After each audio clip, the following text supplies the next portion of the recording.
Je suis agent commercial en immobilier et j'ai souhaité faire du drone. J'ai 38 ans dans l'aéronautique. Le drone permet d'avoir une vue d'ensemble, permet de mettre en valeur. Bonjour à tous et bienvenue dans cette nouvelle capsule vidéo qu'on est en train de développer chez Drone Result. L'idée c'est de recevoir un des apprenants qui est passé par notre centre de formation, qui est Vincent Ribaric, qui a suivi la formation pratique et la formation photogrammétrie et qui est télépilote aujourd'hui certifié Drone Edifice. Bonjour Vincent. Bonjour. Vincent, est-ce que tu peux dans un premier temps te présenter en quelques mots? Bien sûr. Vincent, qui es-tu et d'où viens-tu?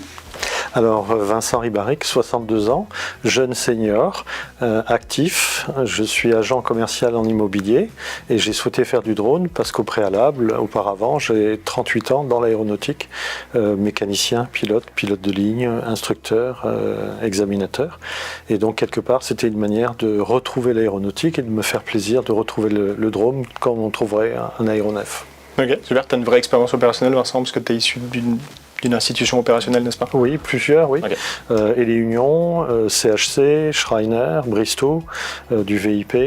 C'était la desserte des compagnies pétrolières, des plateformes pétrolières offshore, à peu près 9100 heures de vol. Okay. Et puis ensuite des problèmes médicaux qui m'ont forcé en 2014 à évoluer, à changer, changement de vie et donc sortir du milieu aéronautique. Et à te réorienter professionnellement. Exactement, vers l'immobilier en 2019. D'accord. Depuis notre première rencontre ensemble au bureau, parce que la première fois qu'on s'est rencontrés, tu es venu nous voir physiquement en nous présentant un peu ton dossier et ta candidature pour participer à cette formation pratique et photogrammétrie. Est-ce que le jour où tu es venu dans nos bureaux, en tout cas pour nous présenter ton projet, est-ce que tu savais où tu allais? Ou est-ce que tu pensais te reconvertir, prendre une formation et puis on verra? Ou est-ce que d'ores et déjà ton cap était fixé et tu savais un peu vers quoi est-ce que tu t'orientais? Alors oui, c'était un projet mature, c'est un projet que j'avais en tête depuis 4-5 ans. En fait, dès que j'ai démarré l'immobilier, j'avais cette idée de pouvoir éventuellement faire du drone avec. Par contre, je n'ai pas pu le présenter auparavant pour diverses raisons. Et donc, quand je suis venu chez Drone Result, c'était après une recherche sur Internet. Et en rentrant dans ton bureau, je vais être très franc avec toi, j'ai déployé mes antennes, comme je le fais souvent. Donc, je marche à l'intuition, j'ai fait une recherche sur des critères rationnels. Et ensuite, le contact humain pour moi est très important et ça va dépendre de ce que mes antennes vont capter, vont ressentir à ce moment-là. Et dans le cas présent, avec Drone Result, avec toi, Alexandre et toutes les antennes les antennes ont très bien vibré. Capté des bonnes ondes. Voilà. Ouais, et la récolte était très bonne. Très bien. Et j'ai senti que c'était sérieux, que c'était structuré, que ça correspondait à mes attentes. Parce que je voulais pas d'un stage en dilettante. Je voulais d'un stage professionnel. C'est ce que j'ai trouvé chez toi et j'en suis très content. Merci, en tout cas Vincent. Est-ce que tu peux maintenant nous parler un peu plus précisément de ton projet professionnel? Où vas-tu, Vincent? Alors, les deux métiers, le métier d'agent commercial en immobilier comme agent immobilier et les métiers du drone sont des métiers réglementés. Donc à partir de là, si on veut travailler sur les deux, enfin ça a été mon approche, j'estime qu'il faut avoir le respect de la réglementation dans les deux domaines. Et pour ce faire, j'ai monté une deuxième structure. Donc c'est là que j'ai démarré Nadiral, qui est une société de drones et qui va respecter la réglementation aéronautique. Donc ça c'est la partie un petit peu métier passion. Et puis à côté on a le IRL classique pour un agent commercial en immobilier, où là c'est le métier raison. Je dois faire bouillir la marmite, j'ai des échéances. Et les deux vont travailler de concert. En fait cette organisation bicéphale a des inconvénients. Elle m'oblige à avoir deux comptables, à avoir deux responsabilités civiles, deux structures vraiment distinctes. Ouais, par contre, elle me permettra d'aller beaucoup plus loin, notamment dans le drone, et de ne pas me contenter simplement d'un schéma ouvert. Ce sera vraiment du scénario S1, S3. On est à Brest. On a la P112, on a la D18, donc les zones interdites, etc. partout. L'aéroport de Guipava, l'aéroport de Landivisiau, des chasseurs, des hélicoptères. Donc il faut être sérieux par rapport à son approche. Et l'aspect sécuritaire est toujours présent. J'ai toujours à l'esprit ce qui s'est passé dans ma carrière aéronautique. C'est ce qu'on a ressenti, en tout cas l'équipe pédagogique auprès de toi pendant 10 jours. pendant 9 jours, c'était ce souci de la sécurité pour le ciel et des soucis de la sécurité pour les gens au sol. Merci. On arrive à remarquer chez certains apprenants que vraiment un souci permanent de la sécurité du sol et de la sécurité des airs. Et c'était en tout cas très agréable de t'avoir.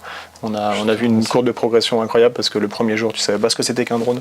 Et pour autant, le dernier, on avait vraiment on avait quelqu'un qui avait appréhendé l'outil en fait avec de la sécurité permanente. Nous, notre objectif, c'est pas de former les télépilotes qui soient capables de faire des figures incroyables, c'est de former les télépilotes qui connaissent la réglementation et qui agissent en sécurité pour le sol, parce qu'il y a du monde au sol. On va parler du CATT après, de la formation pratique, mais est-ce que tu te doutais, quand on s'est rencontré la première fois au bureau, tu montais ton dossier administratif, est-ce que tu te disais, waouh, il y a autant de points communs entre mon métier d'avant, vraiment pilote de l'aviation habitée, et en tant que télépilote d'aéronef non habité? Alors, je ne pensais pas au niveau théorique que c'était si vaste, si complet, si je puis dire. Et en même temps, j'ai retrouvé, je veux dire, 90% de matériaux, de connaissances connues. Tu as retrouvé un peu tes paramètres et ton tableau de bord que tu avais l'habitude d'avoir avant. Bon, il a fallu les réviser, il a fallu les réactualiser, bien sûr. J'ai pas la prétention de tout savoir et d'avoir tout retenu par cœur. Mais bon, effectivement, il y a beaucoup de zones qui étaient connues. C'est très très vaste, c'est très bien fait. C'est très bien structuré. Pour ce qui était inconnu, ça a été appréhendé très rapidement. Le CATT, j'ai trouvé très pratique le système avec avec ton examen. Avec l'examen, voilà. Ton examen. Tiens, on va en parler de ça. Toi, Vincent, tu as eu l'ambition de préparer toi-même ton CATT. Nous, on propose une préparation théorique au CATT pendant 5 jours. Les stagiaires, on les emmène jusqu'au niveau attendu. Là, on a déjà formé en pratique des gens qui étaient déjà pilotes de l'aviation habitée, à qui on a expliqué que ils n'avaient peut-être pas leur place en préparation théorique du CATT, dans le sens où c'est déjà un milieu qu'ils connaissent et c'est déjà toutes des données qu'ils connaissent. Mais est-ce que de ton point de vue, quelqu'un qui n'a aucune connaissance aéronautique ou qui n'a aucun bagage, est-ce que tu lui conseillerais de préparer lui-même son CATT avec des outils qui sont pertinents, parce qu'il y a le guide Mermoz, il y a le drone exam, etc. Si un candidat, pour moi, si un candidat a déjà une expérience aéronautique, même pilote privé, pilote d'ULM, c'est compatible, il y a un bagage, effectivement, là on peut envisager un CATT en solo, par soi-même. Maintenant, si quelqu'un ne connaît absolument pas la réglementation, ne l'a jamais appréhendé, je lui conseille fermement d'aller vers une école et de faire un stage complet. Parce qu'il y a une multitude de paramètres, une multitude de données, d'informations à assimiler. Et pour avoir cette vue d'ensemble et cet aspect sécuritaire, je pense que l'approche avec un professionnel est beaucoup plus sûre, beaucoup plus normale, classique. Autrement, forcément, il va y avoir des trous dans la raquette et ça se verra plus tard sur le terrain. Et on l'espère pas jusqu'au drame ou jusqu'à... tout à fait. Okay.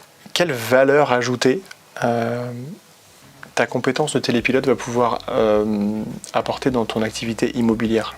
Pourquoi ça va apporter la valeur ajoutée? Et du coup, qu'est-ce qui va te différencier dans ton activité?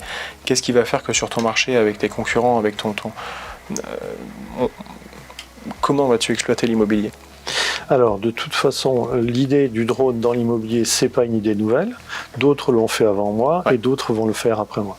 La différence, c'est que j'ai ce bagage aéronautique. Aujourd'hui, j'ai la chance d'intégrer un réseau YouLive avec monsieur Gérard Charrère, monsieur Jean-Marc Delahaye, qui sont mes deux directeurs, qui sont très ouverts d'esprit, qui ont cette intelligence émotionnelle, qui me permettent d'exercer dans le domaine du drone.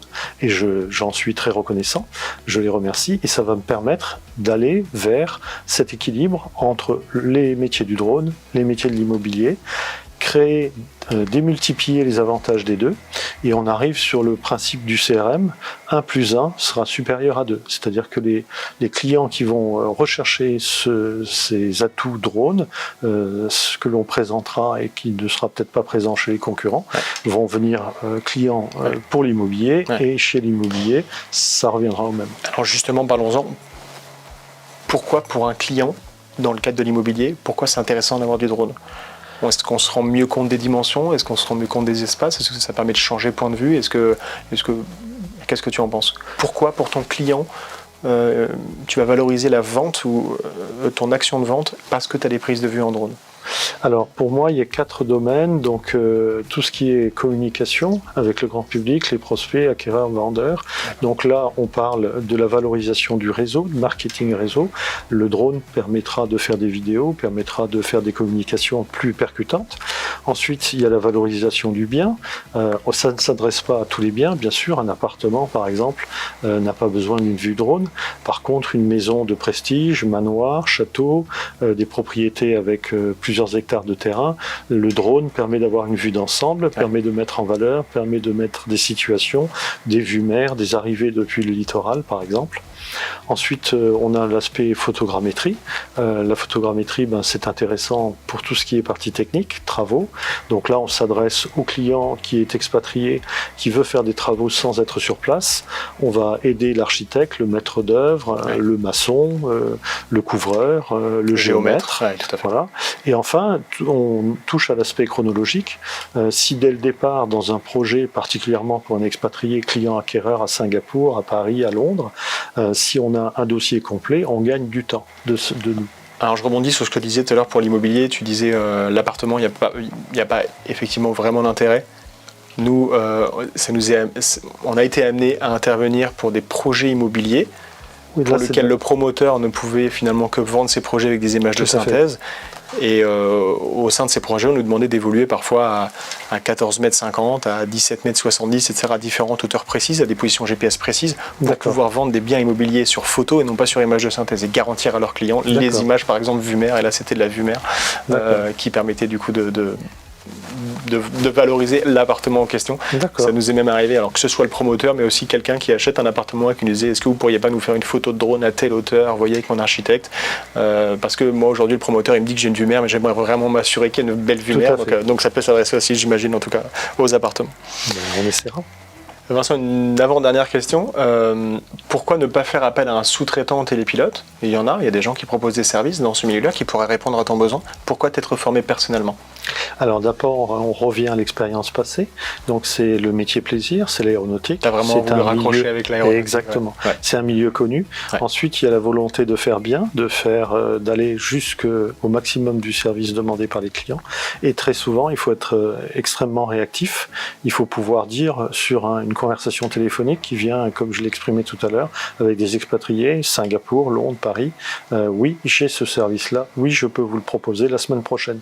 Donc en termes de disponibilité, de réactivité, le fait d'avoir les connaissances et les capacités in situ dans l'entreprise, même si c'est 2 entreprises différentes, eh bien ça permet de répondre à la demande plus rapidement, plus efficacement, de maîtriser l'ensemble de la communication et de pouvoir de la chaîne. Tout à fait. Okay. Dernière question qui plaît souvent un petit peu. Vincent, une question tech. Le drone pour toi? Le drone, ça sera un DJI de toute façon, Mavic 3. Un Mavic 3 Mavic 3, okay. Oui, pour que ce soit alors, plus Mavic récent. 3 Pro, Mavic 3 classique, Mavic 3 Enterprise, Mavic 3 quoi? Alors, on va commencer petit, parce que au départ, je voudrais pas casser. Donc, je vais faire quelques heures de vol, je dirais, avec un petit drone. Si ça fonctionne bien, j'ai pas de doute, mais je suis prudent. À ce moment-là, on passera sur la vitesse supérieure, on change de braquet.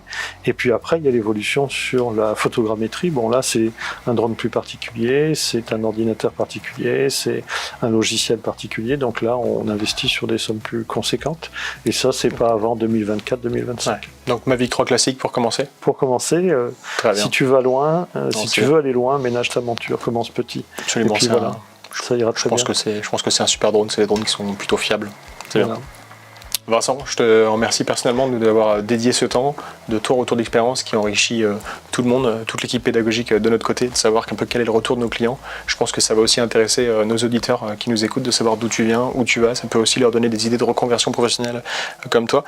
Merci à vous. Merci à Drone Result, merci à toi Alexandre, merci à Gauthier, merci à Manon, merci à toute l'équipe parce que j'ai trouvé une équipe dynamique, sympathique et par ailleurs, non seulement je recommande Drone Result, mais je serai très heureux d'y retourner pour d'autres stages en 2024 ou en 2025. En tout cas, avec grand plaisir, Vincent. Je tiens particulièrement à remercier les équipes qui sont en tournage ce soir avec nous et qui nous dédient aussi du temps pour ça. Je remercie les auditeurs qui ont regardé cette vidéo. J'espère que ça vous a plu. Si ce format vous plaît et que ça vous intéresse d'avoir d'autres retours, en tout cas des nouveaux télépilotes qui sortent. Nous, aujourd'hui, on a un télépilote de la certification Drone Edifice qui sort dans le domaine de l'immobilier. Mais si jamais ce genre de retour vous intéresse, n'hésitez pas, on reproposera ce format. À bientôt, Vincent. À bientôt, Alexandre. Salut. Au revoir et bon vol. Merci à toi.